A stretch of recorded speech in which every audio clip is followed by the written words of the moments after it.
Welcome back once again to Shooting Womp Rats, where I am Daniel. And I am Don.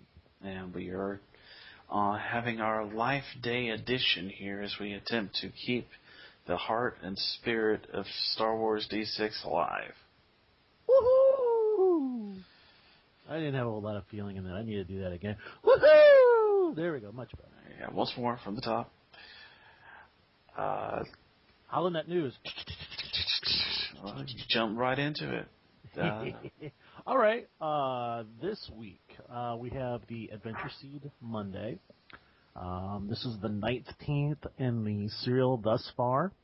The mission type will be something to do with escort and security. The terrain is going to be underground, cavernous, or dungeon-like. There's going to be some type of complication involving a drug manufacturer. Some type of the force is going to be used against the characters. And this week we'll have a special hazard that there's a competent criminal. So perhaps it's a force using semi-bad drug manufacturer in an underground lair. I don't know. It could be. We got Random Adventure 11 this week. Another really interesting thing this week was Character Tuesday, which was a Nort Hers, and this is a Shard Alliance technician.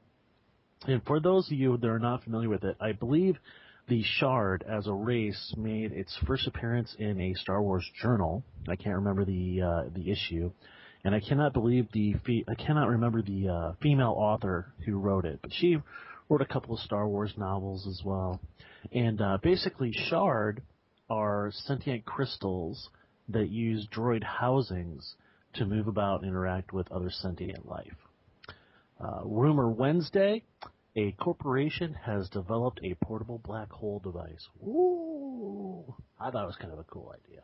What do you think on that, Daniel? Portable black hole device. Armageddon in a briefcase. What do you think? No. Okay. We can't do this.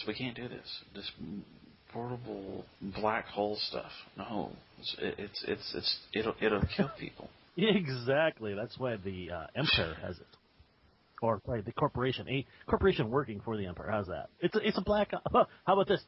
It's a black ops operation. Well, then I'm not clear for that information. Black ops operation for a black hole device. The mind reels. Moving on to Planet Thursday, Pyra, a temperate terrestrial planet made up of one supercontinent. Okay, its land is used for agriculture, or has large swathes of that, as well as the primary feature is that it has these large quartz cave systems. Now, Pyra also has a stellar-class starport. It's home to 700 million sentients, and it's ruled over by a local dictatorship. And I think that's about all I have for this week. Daniel, what you got for it? My character of the week is I've decided in honor of Life Day to spotlight something else out of my upcoming adventure, Asylum. This week it's an NPC, a human male doctor by the name of Arizon Rising.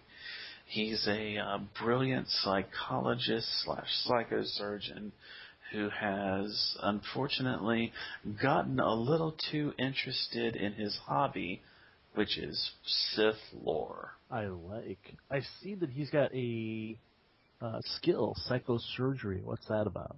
I'm not really too much in the business of creating skills, so it's a specialization of medicine. You've got your lobotomies, that sort of thing, surgeries to correct psychological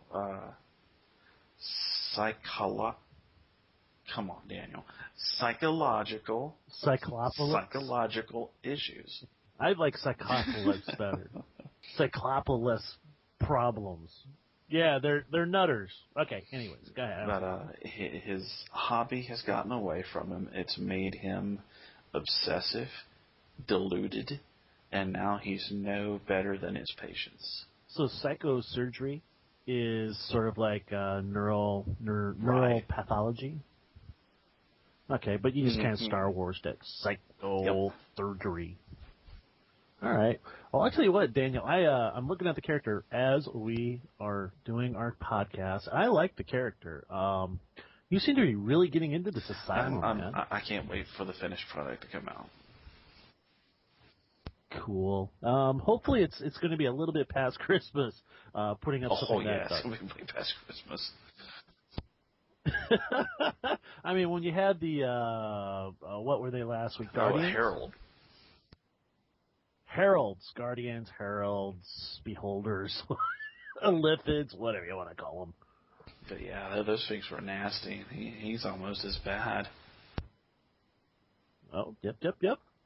Which kind of reminds me, I got to tell you a story. I'm not sure if I told you this last week. I had a super big bad monster in one of my games, and it had some armor on it. It had a 60 strength, and I had someone shoot him with a heavy blaster, or it with a heavy blaster, which does 5d damage. The person rolled a 23 out of a possible 30. Not a big deal. I'm like, probably going to get by with a stun. And I rolled 6 ones. Immediately wanted to go out and buy myself a lottery ticket because I figured I'd have to win. So anyway, do the math on that. If you take 23 minus 5, minus 6. That would be, I believe, 17. And then by the rules, if you roll 16 or higher, it's an insta-kill in Star Wars. So even baddies can die real easy. Just saying. So, as we're talking about adventures and stuff like that, we've got the Life Day, what is it called? Day Delivery. I kept wanting to say Life Day Event, and I knew that was incorrect. Now, if I remember correctly, didn't Brett Pazinski say that if we made it, he'd run it? That's right. But I have not heard back from him about it. Okay, well, this is me calling his punk butt on the mat. You said you'd do it, partner. Said you'd do it. I'm sorry. You know what? A promise is a promise. So get back to us. Drop us an email. Get back to us through the usual channels. And we also do understand that it is Christmas and that family is the most important thing. So get back to us at your leisure. But do it or you're a punk. I'm just saying, you're a punk, son. So anyway, with that, what else we got going on, Daniel? Let's see. Nothing from there, but now it's just time to belly on up to the buffet. The buffet. You know what? The absolute best thing about the holiday season, eating too much of stuff that is way bad for us. Bring on the buffet. And I tell you what, I don't know about you, we're having a ham. What do you guys have? Don't tell me Chef Boyardee. Probably. Yeah. Because I have... It's either Chef Boyardee, it's going to be ramens. We haven't really decided yet. Maybe a can of, pressurized, overcooked, mushy peas added in there for a little bit of flavor and texture. How about all of it together? I was thinking the same thing. You get some ramen noodles, you get a little bit of spackling paste, a little bit of vanilla extract, and some chili flake. You got a meal. So, no, really, what do you guys got planned? We got a ham. I have nothing planned. Zero. Nada. Nothing? You guys aren't going to have a special dinner or nothing? Usually we go to my father's or my grandmother's house, but we haven't heard anything back from them, so I hope to figure that out by tomorrow. Well, I hope so. It's yeah. Otherwise... Hello, are we getting together as family or not? I'm just kind of curious. Otherwise, we can all just meet at Chili's for lunch. Otherwise, I don't pump my kids out the door, tell them to hunt down dinner, and then come back. Come back with some roadkill. Hey, Daddy, I got some awesome. We'll cook it up. I've told this to my wife real quick.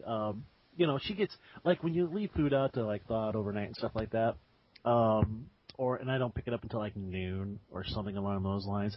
She gets all concerned that it's going to get bad. And I tell my wife, I said, you know what? You can actually take rotten meat, absolutely rotten, putrid, nasty smelling, slimy meat, protein of whatever type, rinse it off, throw it in the oven, throw it in the grill, whatever, and cook it. And as long as it gets up to, I want to say it's 180, 185 degrees or something like that, where it gets to the point where it kills off the bad bacteria, you can eat it. So, same thing with what I'm going with this is sort of I'm kind of going the whole roadkill thing. Because if you want to do the roadkill, you can do it. Just make sure that bad boy reaches the proper internal temperature, or you could be visiting the hospital. I'm just saying. We're going to talk about suppression fire here now. Suppression fire was mentioned in Rules of Engagement, page 58. And it reads, suppression fire is fire intended more to scare the enemy into ducking than actually hit, to suppress the enemy's ability to return fire. If the Game Master wishes, suppression fire can be used to increase an opponent's difficulty to hit by 1 for every shot fired, and it's capped at 5. Repeating blasters, or firearms, are much better suited to this than single-fire weapons. Characters using repeating blasters for suppression fire add a full level to the opponent's difficulty for every burst fired. Ammunition expenditure for a single-shot weapon is 5 plus 1 per modifier. Actually, sorry, didn't mean to interrupt you. This is what Don wrote up here. Yeah, and also I capped it the single fire weapon, like the pistol and stuff like that, or a bolt or something like that. I actually put that cap in at +5. Finish out the rest of this. No, you're doing such. Okay, I'll do it. Well, no. What I did was, the basic rules are as Daniel read them out of Rules Engagement. The only modification that I made to it as written at that point is that single fire or single shot weapons are capped at a +5 modifier for the opposition to perform their skills. Now, excuse me, the additional stuff that I added in, and I'd love to hear people's ideas about this because I come into a lot of situations as a game master where people are wanting to do suppressive fire, and people want to do bursts and stuff of that nature. And unfortunately, Star Wars does not really allow for that very well. It's not something that was handled when they did the declare the number of actions in a round mechanic. So anyways, something I was thinking about is the ammo expenditure. All right, so if you're going to be laying down a whole lot of blaster fire or tossing lead downfield, I thought the ammo expenditure should reflect that. So, for example, using a single shot weapon, your ammo